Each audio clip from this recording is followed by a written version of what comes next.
Hello everyone. अभी तक हमने ये पढ़ा कि जो मेटल के ओर्स थे उससे इम्प्योरिटीज को कैसे सेपरेट आउट किया जा सकता है, उसे कहते हैं concentration of ore.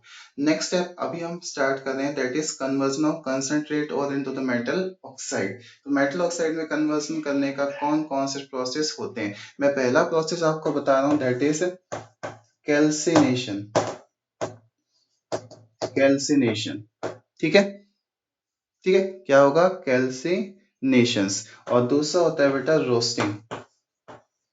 Roasting roasting और कैल्सिनेशन पहले एक बार समझ लेते हैं, फिर डेफिनेशन समझेंगे। कैल्सिनेशन प्रोसेस का मतलब होता है कार्बोनेट जो ओर्स होते हैं, जैसे मान लो मेरे पास कैल्शियम कार्बोनेट है, ये और है कैल्शियम का, ठीक है। कैल्शियम कार्बोनेट जो कार्बोनेट और है, इसको हीट करवाना कब? एब्सेंस ऑफ ऑक्सीजन गैस, ठीक है। एब्सेंस ऑक्सीजन गैस और below its fusion temperature, that is known as calcination. और इस प्रोसेस से क्या होगा? फाइनली जो हमारे पास कार्बोनेट और है वो किस में कन्वर्ट हो जाएगा? ऑक्साइड और में कन्वर्ट हो जाएगा, that is known as calcination. अगर रोस्टिंग की बात करें तो सल्फाइड जो और होते हैं, कौन से और? Sulphide ores. जो हमारे पास सल्फाइड और होते हैं वो भी हीट किए जाते हैं, हीटेड किए जाते हैं कब? इन the presence of O2 gas. Oxygen gas की प्रेजेंस में हीट करवाते हैं। तो ऑक्सीजन गैस की प्रेजेंस में हीट करवाने के बाद ये किस में कन्वर्ट हो जाते हैं? Converted into the metal oxide. किसमें कन्वर्ट हो जाते हैं? Metal oxide. जैसे हमारे पास सल्फाइड है, copper sulphide CO2S, copper sulphide एक सल्फाइड और है। इस तरीके से हम कह सकते हैं जो हमारे पास जो सल्फाइड और है हीट करवाते हैं प्रेजेंस ऑफ ऑक्सीजन गैस और बिलो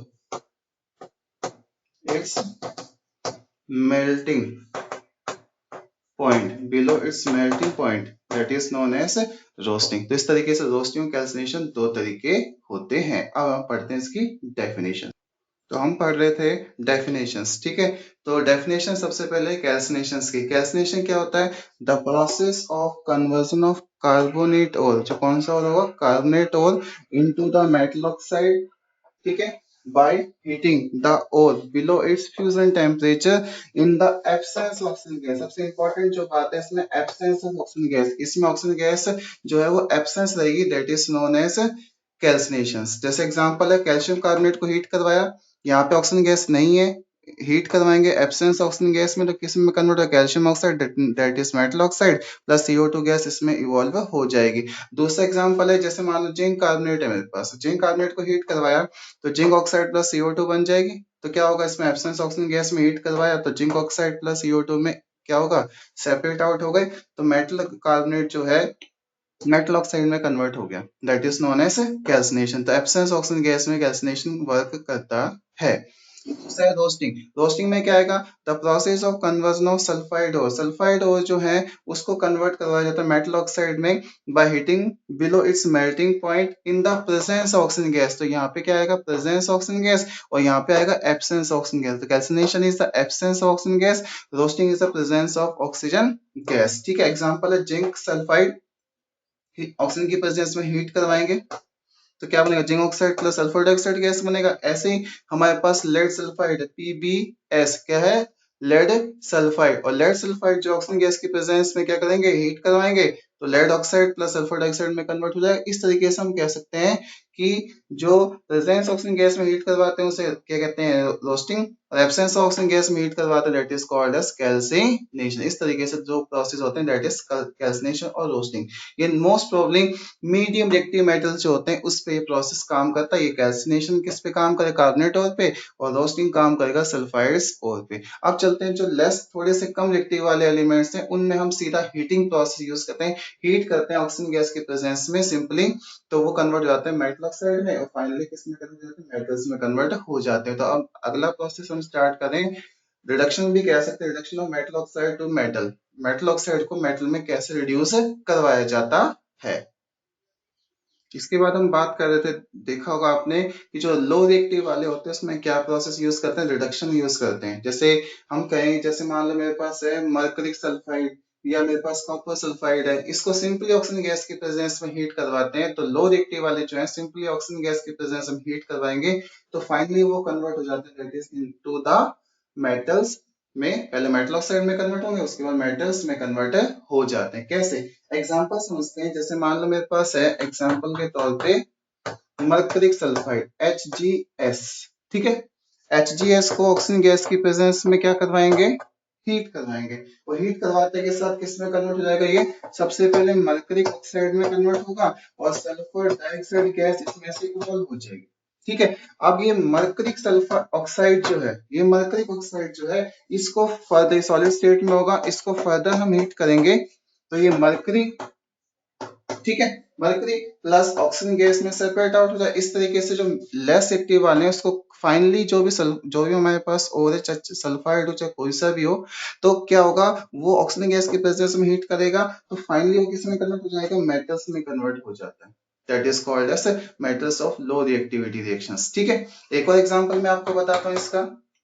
जैसे मेरे पास है कॉपर सल्फाइड, ठीक है, कॉपर सल्फाइड को ऑक्सीजन गैस की प्रेजेंस में क्या करेंगे, हीट करेंगे। तो पहले किस में कन्वर्ट होगा बेटा, कॉपर ऑक्साइड में कन्वर्ट होगा और प्लस सल्फर डाइऑक्साइड गैस इसमें से इवॉल्व हो जाएगी। अब क्या होगा, ये जो कॉपर ऑक्साइड और आया था इसमें दोबारा से कॉपर सल्फाइड रिएक्शन करेगा, दोबारा से क्या रिएक्शन करेगा, कॉपर सल्फाइड रिएक्शन का, तो फाइनली क्या बन जाएगा, copper plus sulphur dioxide gas यहाँ पे इवॉल्व हो जाएगी। इस तरीके से ये भी मेटल्स में कन्वर्ट हो गए। तो medium active sorry less active वाले जो होते हैं वो फाइनली हीट करके ऑक्सीजन गैस की प्रेजेंस में किस में कन्वर्ट हो जाते हैं, अपने रिस्पेक्टिव मेटल्स में कन्वर्ट हो जाते हैं। अब चलते हैं मेटल्स ऑफ मीडियम एक्टिविटी जो है उसमें हम यूज करते हैं process that is called as smelting. तो स्मेल्टिंग के बारे में अब हम समझते हैं। तो हम बात कर रहे थे किसकी, स्मेल्टिंग की, ठीक है।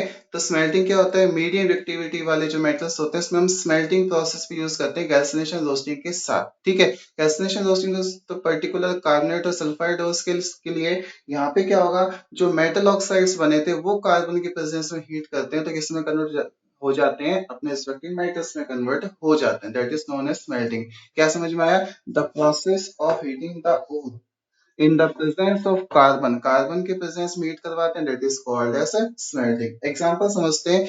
जैसे मेरे पास एक एग्जांपल है जिंक ऑक्साइड, ठीक है।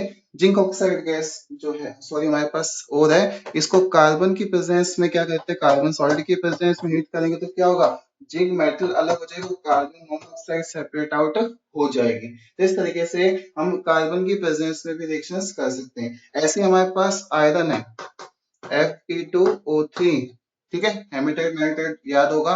तो आयरन का ओर है, इसको कार्बन की प्रेजेंस में हीट करवाते हैं तो क्या होगा, ये रिस्पेक्टिव कार्बन में और कार्बन मोनोऑक्साइड में कन्वर्ट हो जाते हैं, ठीक है। ये प्रोसेस ब्लास्ट फर्नेस वगैरह जो आयरन का एक्सट्रैक्शन आएगा उसमें एक चीज और समझ में आ जाएगी, ठीक है। इसके साथ मान लो मेरे पास है टिन ऑक्साइड और मैं इसको कार्बन की प्रेजेंस में हीट करवाता हूँ तो क्या होगा, तीन मेटल अलग हो जाएगा और कार्बन मोनोऑक्साइड जो है वो सेपरेट आउट हो जाए। इस तरीके से जो मीडियम एक्टिव वाले हैं उसको कार्बन की प्रेजेंस में भी हीट करवाया जा सकता है, कार्बन की प्रेजेंस में हीट करवाने के रिस्पेक्टिव मेटल्स में कन्वर्ट हो सकते हैं।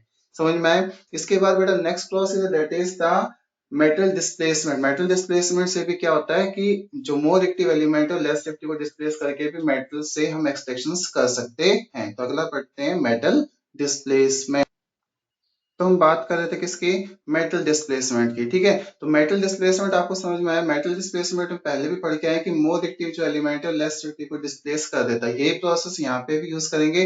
जो मोर एक्टिव मेटल्स थे वो लेस एक्टिव मेटल जो ओस में प्रेजेंट है उसको डिस्प्लेस कर देते हैं। तो हम क्या समझेंगे, मेटल डिस्प्लेसमेंट से मेटल एक्सट्रैक्टर हो सकते हैं। जैसे मैग्नीज ऑक्साइड है, क्रोमियम ऑक्साइड है, आयरन ऑक्साइड है, ये तीन और हमारे पास प्रेजेंट है। इसके साथ एल्युमिनियम मेटल की रिएक्शंस करवा, एल्युमिनियम इन तीनों मेटल से मोर रिएक्टिव है। तो मोर रिएक्टिव तो क्या करेगा, ये इसको डिस्प्लेस करेगा, ये इसको डिस्प्लेस करेगा, ये इसको डिस्प्लेस करेगा। तो फाइनली क्या बनेगा, Al2O3 plus chromium metal separate plus क्या इवॉल्व हो जाएगी, हीट इवॉल्व हो जाएगी। ऐसे यहाँ पे क्या करेंगे, सॉरी मैग्नीज है, ठीक है। और यहाँ पे क्या होगा, Al2O3 प्लस क्रोमियम, और यहाँ पे क्या रिलीज हो जाएगा, हीट रिलीज हो जाएगी। यहाँ पे क्या होगा, Al2O3 प्लस Fe और प्लस हीट इवॉल्व हो जाएगी। तो इसका मतलब यहाँ पे जो एल्युमिनियम ने रिस्पेक्टिव मेटल्स को डिस्प्लेस कर दिया। तो इस तरीके से मेटल डिस्प्लेसमेंट से रिएक्शंस करके मेटल को एक्सट्रैक्ट किया जा सकता है। इन प्रोसेस को हम नॉर्मली कहते हैं थर्माइट रिएक्शंस। क्या कहते हैं, थर्माइट रिएक्शन। जो हीट इवॉल्व होती है जिस रिएक्शन में मेटल डिस्प्लेसमेंट से, that is called thermite reactions. और स्पेशली ये वाला जो मिक्सचर होता है एल्युमिनियम ऑक्साइड प्लस आयरन का, ये कहते हैं थर्माइट वेल्डिंग मिक्सचर, जो मॉल्टन स्टेट में होता है। किसमें होता है, मॉल्टन स्टेट में होता है। मॉल्टन स्टेट में तो क्या होगा कि ये जो मिक्सचर है हम कहाँ यूज करते हैं, रेलवे लाइंस को ज्वाइन करने के लिए। पहले क्या होता, बड़ी बड़ी रेलवे लाइंस होती थी, उनको सबको ज्वाइन करने के लिए हम किसका यूज करते थे, हम यूज करते थे किसका, थर्माइट वेल्डिंग मिक्सचर का। जो किसका मिक्सचर होता है, Al2O3 प्लस Fe, इन दोनों Al2O3 प्लस Fe, इन दोनों का मिक्सचर होता है। इसे कहते हैं थर्माइट वेल्डिंग मिक्सचर कहते हैं, जो रेलवे लाइंस को जोड़ने के लिए यूज किया है। इस तरीके से हम कह सकते हैं मेटल डिस्प्लेसमेंट में ये रिएक्शंस होती है। समझ में आ गया सबको क्या होती है थर्माइट रिएक्शंस, इंपॉर्टेंट है, याद रखना। खासकर ये आयरन वाले तो बहुत इंपॉर्टेंट है। इसके बाद हम बात करते हैं जो मोर रिएक्टिव मेटल्स हैं उसमें क्या प्रोसेस यूज होता है।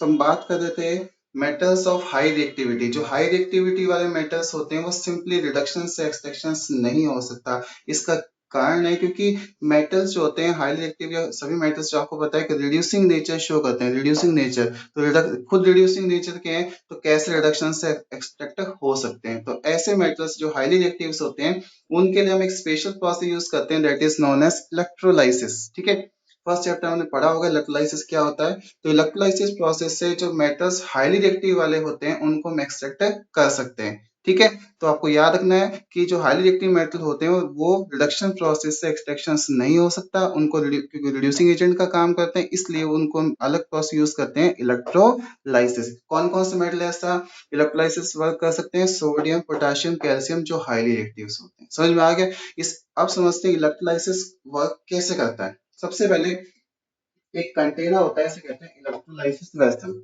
इस कंटेनर के अंदर हमने NaCl, जो आपको पता है सोडियम मेटल इलेक्ट्रोलाइसिस से एक्सट्रैक्ट होगा, तो सोडियम NaCl का एक्वस सॉल्यूशन इसके अंदर फिल करेंगे।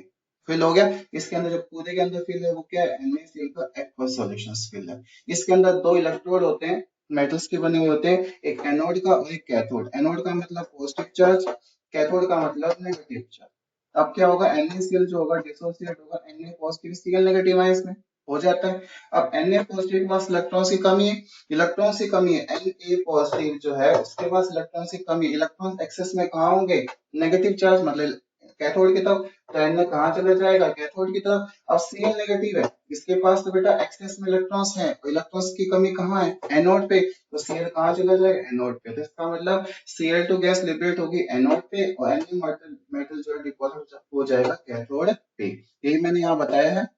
सोडियम है, Na पॉजिटिव आयन है, एक इलेक्ट्रॉन एक्सेप्ट किया तो किसमें कन्वर्ट हो गया, सोडियम में कन्वर्ट हो गया, जो कहाँ डिपॉजिट होगा, इस कैथोड पे डिपॉजिट हो जाएगा। और एनोड पे क्या होगा, 2Cl नेगेटिव आयंस है, इसमें क्या होगा, ये Cl2 गैस में कन्वर्ट हो जाएगा, दो इलेक्ट्रॉन लॉस करें, तो दो इलेक्ट्रॉन लॉस करेंगे, वो सभी के सोडियम जो आयंस है वो उसको एक्सेप्ट कर लेंगे, और फाइनली सोडियम मेटल तो यहाँ डिपॉजिट हो जाएगा, और Cl2 गैस यहाँ से एनोड से लिबरेट हो जाएगी। इस तरीके से इलेक्ट्रोलाइसिस से हाईली रिएक्टिव जो मेटल होते हैं उनको एक्सट्रैक्ट किया जा सकता है। तो इस तरीके से हमें समझ में आया कि जो हम कह सकते हैं कन्वर्जन कंसंट्रेट और इन द मेटल ऑक्साइड हम कैसे कर सकते हैं, फाइनली मेटल्स में कैसे कन्वर्ट कर सकते हैं। अब चलते हैं कि अगर इन मेटल्स जो एक्सट्रैक्शन हुआ इनमें कुछ इम्प्योरिटीज फिर भी रह गई है तो हम उसको कैसे सेपरेट आउट कर सकते हैं, that is refining of metals. तो लास्ट टॉपिक है एक्सट्रैक्शन का, that is refining of metals. ये अब हम समझते हैं। तो हम बात कर रहे थे रिफाइनिंग की, किसकी, रिफाइनिंग्स की। लास्ट स्टेप एक्सट्रैक्शंस में अगर मेटल्स जो हमारे पास एक्सट्रैक्टेड होके आए हैं, अगर उसमें कुछ इम्प्योरिटीज रह गई, जैसे मान 99% मेटल है और 1% उसमें मान लो इम्प्योरिटीज रह गई, तो हमें क्या करना है, उस 1% इम्प्योरिटीज को भी रिमूव आउट करना है, और रिमूव आउट करने के लिए हम प्रोसेस यूज करते हैं इलेक्ट्रोलाइसिस या रिफाइनिंग ऑफ मेटल। तो समझते हैं, the process of purifying metal is called as refining. ऐसा प्रोसेस है मेटल को प्योरीफाई किया जाता है, उसे कहते हैं रिफाइनिंग। रिफाइनिंग का मेथड कौन सा यूज करेंगे हम, इलेक्ट्रोलाइटिक रिफाइनिंग। इलेक्ट्रोलाइटिक मतलब जो इलेक्ट्रोलाइसिस प्रोसेस अभी हमने थोड़ी देर पहले पढ़ा है, उसी प्रोसेस को यहाँ पे यूज करना है। बस वहां पे इलेक्ट्रोड हमने लिए थे रिस्पेक्टिव मेटल्स के, और यहाँ पे हमें प्योर और इम्प्योर के मेटल रॉड लेने पड़ेंगे जो इलेक्ट्रोड का काम करेंगे। देखते हैं कैसे। ये है बड़ा सा कंटेनर, इसे इलेक्ट्रोलाइसिस वेसल कहते हैं। ठीक है, इन दोनों, ये दो इलेक्ट्रोड हैं। जो ये थोड़ा सा आपको ब्रॉड से दिखाई दे रहा है, ये होता है एनोड, जो इम्प्योर मेटल का बना हुआ होता है। जो थोड़ा सा पतला सा दिखाई दे रहा है, दैट इज कैथोड। क्या होगा, कैथोड। कैथोड हमेशा प्योर मेटल का बना होता है, और एनोड हमेशा इम्प्योर मेटल का बना होता है। ये बात याद रखनी है। दोनों रिस्पेक्टिव इलेक्ट्रोड को सोर्स ऑफ एनर्जी से साथ में की से कनेक्टेड करते हैं। जैसे कि ऑन करेंगे, सोर्स ऑफ एनर्जी हम स्टार्ट करेंगे, तो क्या होगा, एनोड में करंट, तो ये एनोड है और ये कैथोड है, इसमें क्या करंट फ्लो होना स्टार्ट हो जाएगा। जैसे करंट फ्लो होगा तो रिस्पेक्टिव क्या होगा, जो जैसे करंट फ्लो होगा तो इसमें रिएक्शंस होंगे। क्या होगा, ये जो एनोड है इम्प्योर मेटल का, इस पे रिएक्शंस होगी, और यहाँ से जो कॉपर टू पॉजिटिव आयन है वो लिबरेट होगा। अब copper two positive ion liberate होगा तो इलेक्ट्रॉन्स लिबरेट होंगे, और कॉपर टू पॉजिटिव आयन के पास आपको पता है इलेक्ट्रॉन्स की कमी है क्योंकि लिबरेट हुआ है। ठीक है, तो जो भी कॉपर टू पॉजिटिव आयन है वो कहाँ चले जाएगा, एनोड पे जाके इसके ऊपर जाके यहाँ डिपॉजिट हो जाएगा। ठीक है, समझ में आया। तो इस तरीके से ये जो एनोड था इम्प्योर कॉपर, इसमें से कॉपर टू पॉजिटिव की फॉर्म में यहाँ पे इलेक्ट्रॉन्स को मिल जाएंगे और कॉपर मेटल में कन्वर्ट हो जाएगा। ठीक है, और जो इसमें इम्प्योरिटीज थी वो नीचे सेटल डाउन होती जाएगी, इससे कहते हैं anode mud. Anode mud is the impurities. ठीक है, इसके अंदर हमने क्या फिल किया, एसिडिफाइड कॉपर सल्फेट, ताकि एसिडिक सॉल्यूशन में रिएक्शंस फास्ट हो जाती है। ठीक है, समझ में आया, दैट इज इलेक्ट्रोलाइटिक रिफाइनिंग। क्या रिएक्शन हुई वो देखते हैं। एनोड पे आपको पता है कॉपर सॉलिड जो मेटल था वो किस में कन्वर्ट हो, कॉपर टू पॉजिटिव आयन में। किस में कन्वर्ट हो गया, कॉपर टू पॉजिटिव आयन में, और प्लस उसमें 2 इलेक्ट्रॉन इसने लॉस कर दिए। अब कैथोड पे क्या होगा, जो 2 कॉपर टू पॉजिटिव आयन थे वो 2 इलेक्ट्रॉन गेन करेगा। कैथोड पे 2 इलेक्ट्रॉन गेन हो गया, किस में कन्वर्ट हो जाएगा, कॉपर सल्फेट। सॉलिड में कन्वर्ट हो जाएगा, कॉपर सॉलिड में कन्वर्ट हो जाएगा। इस तरीके से कॉपर सॉलिड जो एनोड पे था वो कॉपर सॉलिड किसमें पहुंच गया, कैथोड पे, और जो इम्प्योरिटीज थी नीचे सेटल डाउन हो गई। इस तरीके से यहाँ पे जो मेटल हमारे पास आएगा 100% प्योर मेटल होगा। तो इस तरीके से हम प्योर रिफाइनिंग कर सकते हैं मेटल्स की। तो ये है इलेक्ट्रोलाइटिक रिफाइनिंग ऑफ मेटल्स। तो यहाँ आके हमारा जो प्रोसेस था मेटलर्जी का वो कंप्लीट हो गया है। Thank you.